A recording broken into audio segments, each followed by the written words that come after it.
வணக்கம் மாணவர்களே, உங்கள் எல்லோரையும் ரோஜா தோட்டம் சேனலுக்கு அன்போடு வரவேற்கிறேன்.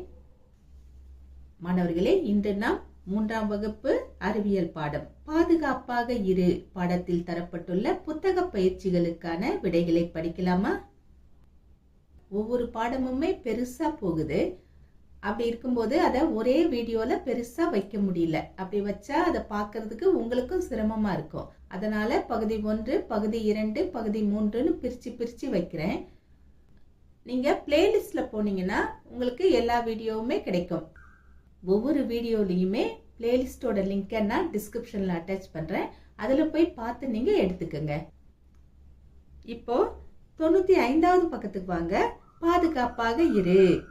உற்று நோக்கி கலந்துரையாடுவோம். நாம் எப்படி பாதுகாப்பாக இருப்பது? கண்காட்சியில் மலரும் அவள் அம்மாவும். மலர் இருக்கா, அவங்க அம்மா இருக்காங்க. 2 பேரும் கண்காட்சிக்கு போறாங்க. இங்க பாருங்க, வேடிக்கை பார்த்துக்கிட்டே அம்மாவை விட்டுட்டு தூரமா வந்துடுறா மலர். இப்போ மலர் காணாம போயிடுறா. அம்மா எங்கன்னு தேட ஆரம்பிச்சிடுறா. அடுத்து பாருங்க, யோசிக்கிறா. என் ஆசிரியர் எனக்கு கற்றுக் கொடுத்த பாதுகாப்பு படிநிலைகள் எனக்கு நினைவிருக்கின்றன. ஸ்கூல்ல படிச்ச பாதுகாப்பு படிநிலைகளை இங்க ஞாபகப்படுத்தி பாக்குறா. உடனே அவ அங்க இருக்கிற போலீஸ் கிட்ட போய் சொல்றா. போலீஸ்காரங்க உரிய நடவடிக்கை எடுத்து அவங்க அம்மாவை வரவழைச்சிடுறாங்க. அம்மாவை போய் கட்டி பிடிச்சிக்கிட்டா.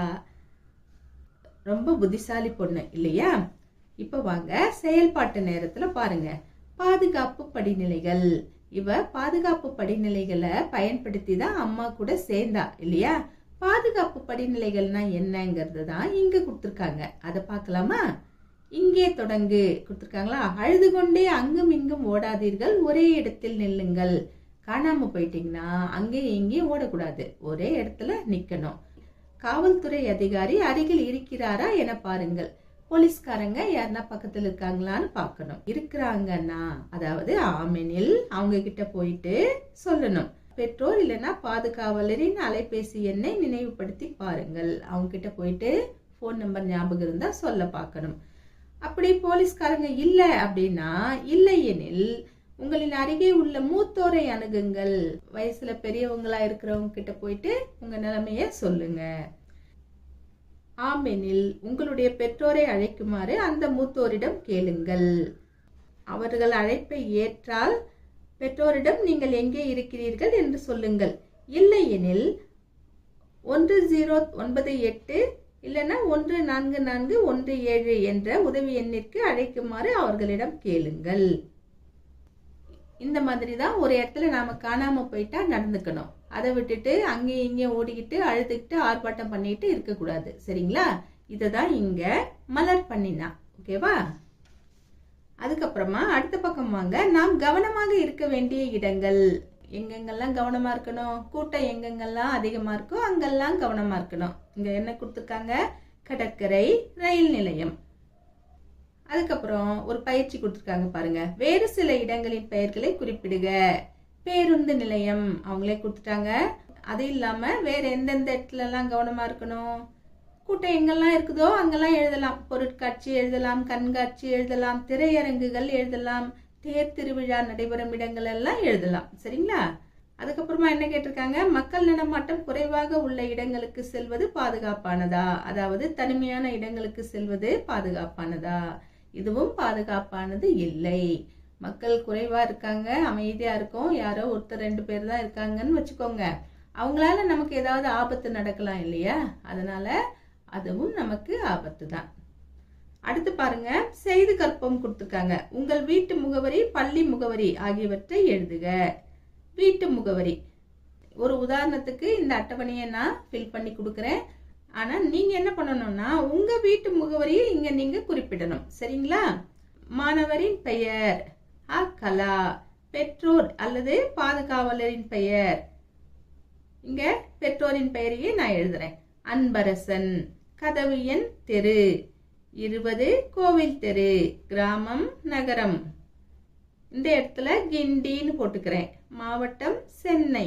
அஞ்சல் குறியீட்டு எண் 600032. பெற்றோர் அல்லது பாதுகாவலரின் அலைபேசி எண். போன் நம்பர் 2 போன் நம்பர் கேட்குறாங்க. இந்த இடத்துல பெற்றோருடைய ஃபோன் நம்பர் 2 நம்பரை நீங்க எழுதலாம்.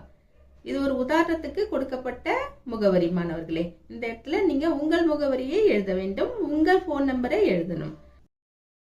அடுத்தது பாருங்க, பள்ளி முகவரியை கேட்டிருக்காங்க. நீங்க எந்த பள்ளியில படிக்கிறீங்களோ அந்த பள்ளியினுடைய முகவரியை எழுத வேண்டும். இதுவும் நான் ஒரு உதாரணத்துக்கு ஒரு பள்ளியினுடைய முகவரியை எழுதியிருக்கேன். இதே முகவரியை நீங்க எடுத்து எழுதக்கூடாது. மாணவரின் பெயர் ஆ கலா, வகுப்பு பிரிவு 3ஆம் வகுப்பு ஆ பிரிவு, பள்ளி சென்னை மேல்நிலைப்பள்ளி, கிராமம் நகரத்துல மடுவின்கரை கிண்டி, மாவட்டம் சென்னை, அஞ்சல் குறியீட்டு எண் 600032, தலைமை ஆசிரியரின் அலைபேசி எண், வகுப்பாசிரியரின் அலைபேசி எண். இந்த இடத்துல ஆசிரியர்களுடைய அலைபேசி எண்ணை எழுதிக்கணும். இதுவும் ஒரு மாதிரிக்கான விளக்கம்தான். மற்றபடி உங்கள் பள்ளியின் முகவரியை எழுதணும், உங்கள் தலைமை ஆசிரியரின் அலைபேசி எண்ணை எழுதணும், உங்கள் வகுப்பாசிரியரின் அலைபேசி எண்ணை எழுத வேண்டும். அடுத்து பாருங்க, உங்கள் வீடு பள்ளி முகவரியுடன் 2 அடையாள அட்டைகளை தயார் செய்க. ஒன்றை உங்கள் புத்தக பையில் வைக்கவும், மற்றொன்றை நீங்கள் எங்கு சென்றாலும் உங்களுடன் எடுத்து செல்லவும். 2 ரெடி பண்ணுங்க. ஒன்னு உங்க பேக்ல வச்சுக்கோங்க, இன்னொன்னு நீங்க எங்க போனாலும் உங்க கூடயே இருக்கணும். ஐடி கார்டு மாதிரி கூடவே வச்சுட்டு இருக்கணும். சரிங்களா? அடுத்து பாருங்க, பகிர்க. இங்க என்ன கொடுத்திருக்காங்க? பெற்றோர் பாதுகாவலர் அலைபேசி எண், உங்களுடைய பெற்றோருடைய போன் நம்பர், அப்படி இல்லைன்னா பாதுகாவலர் இருந்தாங்கன்னா அவங்களுடைய போன் நம்பர், இதை நீங்க ஞாபகத்துல வச்சுக்கணும். அதுக்கப்புறம் வீட்டு முகவரியை தெரிஞ்சு வச்சுக்கணும், பள்ளி முகவரியை தெரிஞ்சு வச்சுக்கணும், நம்பிக்கைக்குரிய மூத்தோருடைய அலைபேசி எண், அவங்களுடைய விவரங்களை தெரிஞ்சு வச்சுக்கணும், குழந்தைகள் உதவி எண்களையும் தெரிஞ்சு வச்சுக்கணும். 1098, அப்புறம் இன்னொன்னு என்ன 14417, இந்த எண்களையும் நீங்க தெரிஞ்சு வச்சுக்கணும். இதை நீங்க மனப்பாடமாவே தெரிஞ்சு வச்சுக்கணும். ஒருத்தரோட ஒருத்தர் சொல்லி சொல்லி பார்த்து பகிரணும். அடுத்தது பாருங்க, வெவ்வேறு நிகழ்வுகள் வெவ்வேறு உணர்வுகள், உற்று நோக்கி கலந்துரையாடுவோம்.